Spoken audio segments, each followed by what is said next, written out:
सुधर जा वरना गब्बर आ जाएगा. काल बघितलं ना, सील वाला ताला लगाया है. ताला लावला फक्त आर्थिक टाळेबंदाला, बाकी गावातील जनतेची कामं 100% होणार, त्यांना प्रमाणपत्र भेटणार, त्यांची कामं होत राहणार.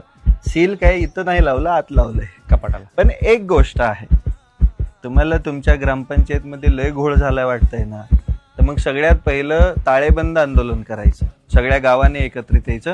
आता मी या माझ्या गावाला अगदी सुंदर बनवणार आहे, सरपंच नाही होणार आहे मी, पण सुंदर बनवण्यासाठी काय करायचं, तर प्रश्न विचारायची ताकद ठेवायची, वेळ पडली तर सीलवाला ताला पण लावायचा.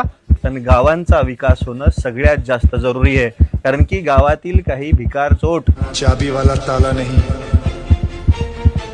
सील वाला ताला लगाऊंगा. कागदामध्ये घोडे नाचवतात, दलिंदर पैसे कमवतात, जनतेचा पैसा खातात आणि वरतून रुबाब गावातील प्रश्न विचारणाऱ्या तरुण पोरांवर ते हाणतात.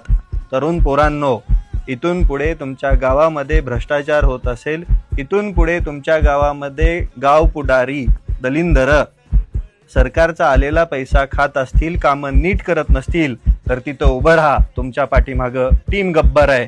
आपल्याला त्या प्रत्येक गावामध्ये, ज्या गावाचा विकास करायचा आहे, ज्या गावातील तरुण पोरं तयार होणार आहे, त्या प्रत्येक गावामध्ये टीम गब्बर स्थापन करायची आहे. नवे त्या प्रत्येक गावातील ग्रामपंचायत आपल्या कारभाराखाली हातात घ्यायची आहे आणि गावाला अगदी सुंदर बनवायचंय. आमच्या या गावाला 5 वर्षापूर्वी काही जण स्वित्झर्लंड बनवणार होते, पण आमच्या गावामधला फुफुटा सुद्धा निघाला नाही. ही वस्तुस्थिती आहे. आपल्याला बदलायचं असेल तर सुरुवात गावांपासून करूया. आपल्या देशाचा बदल आपल्या गावापासून सुरू होणार आणि आपली गावं अगदी सुंदर होणार. आणि त्या प्रत्येक ग्रामसेवकाला माझं सांगणं आहे, तुम्ही जर जनते